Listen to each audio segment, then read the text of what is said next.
So the fight is on. It's now official. Joyce versus Joseph Parker will take place on the 24th of September at the AO Arena in Manchester.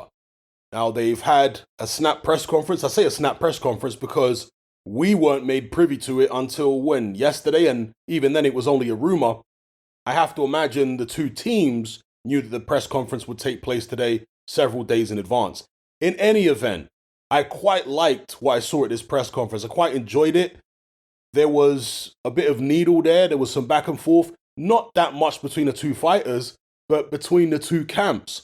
Now, Frank Warren was the first to speak out of the two camps, and it seemed like he wanted to brush all the stuff that had happened in the negotiation process under the carpet, and also the stuff that happened regarding the fight not being made on BT initially because Joseph Parker decided to go over to Sky Sports and do a deal there. And then, of course, Sky made their offer to Frank Warren, which Frank Warren wasn't happy about, so on and so forth. Frank Warren didn't seem to want to talk about any of that. He just seemed to want to focus on the fight and put all the other stuff in the past. And with Ben Shalom, it was the same. I think he made like one comment that was maybe a little bit, how can I describe it? Provocative, slightly, but not much. He also seemed to just want to focus on the fight and what have you, and he was relatively diplomatic. But when it came to Joyce's manager, Adam Morley, sitting over here, he just went straight in and said that dealing with Joseph Parker's people, as in, I guess, Ben Shalom and David Higgins, was an absolute nightmare. That's what Adam Morley said. He was like, you know what? Let's dispense with all the niceties. It was an absolute nightmare dealing with these guys. And he said it was so difficult negotiating with them that he actually started to feel as though Joseph Parker didn't want the fight because they were, according to him, constantly adding stipulations and requirements and all this type of stuff.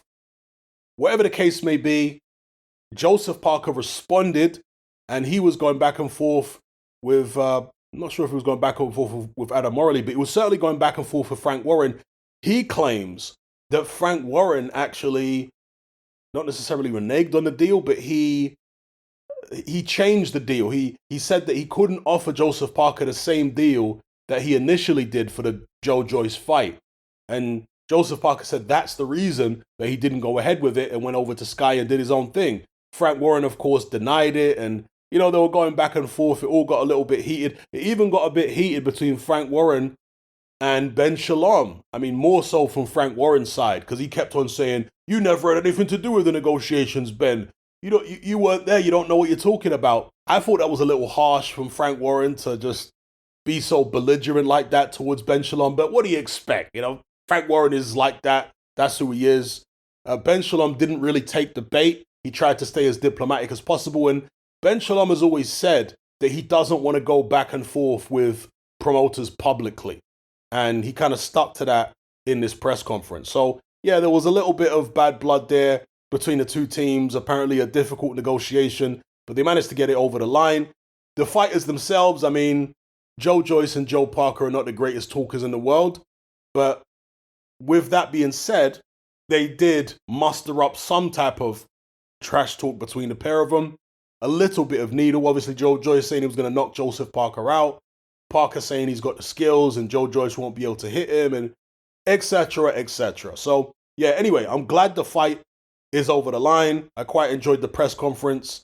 And I also enjoyed the quality of the stream. You often watch Matchroom streams and Sky streams and even DAZN streams, and the picture quality is quite poor. But with this one, the picture quality was absolutely fantastic for a live stream.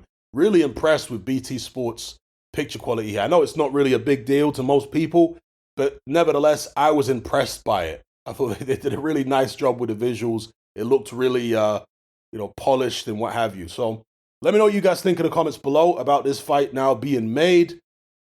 Again, September 24th in Manchester at the AO Arena. Will you be attending? And how do you think this fight plays out? Will you be picking the Juggernaut?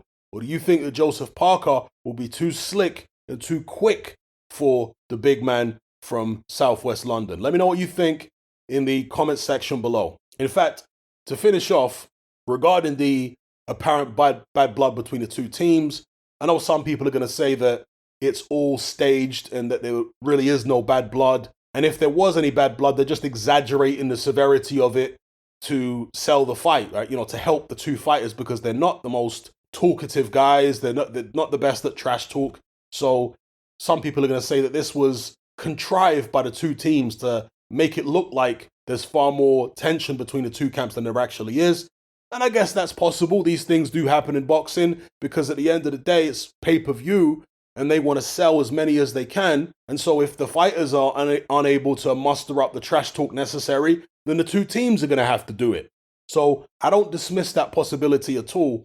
And especially when you see videos like this afterwards, where Frank Warren and Joseph Parker are hugging, it's like, was there any bad blood to begin with? Was the bad blood really that deep? Was it as deep as it seemed at the press conference table? You know, I remember an interview with David Haye. No, sorry, it was Eddie Hearn. Maybe David Haye was in the interview as well. I can't remember now, but Eddie Hearn talked about a time when he did a fight with David Haye. May have been the Tony Bellew fights. And David Haye was absolutely laying into Eddie Hearn at a press conference to the point where Eddie Hearn thought, wow, David Haye really don't like me.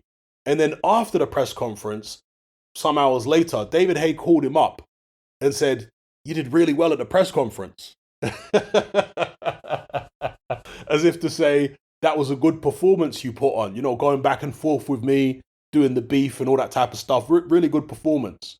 And Eddie said he was a little taken aback because he thought David Haye was being serious. But of course, David Haye has actually been putting on promotions longer than Eddie Hearn.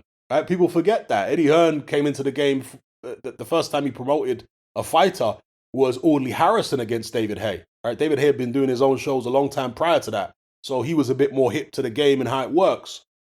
So I'm sure that there are many situations, perhaps it's the majority of the time, where the two camps don't necessarily behind the scenes decide, okay, you're going to say this and I'm going to say that, but they have an understanding.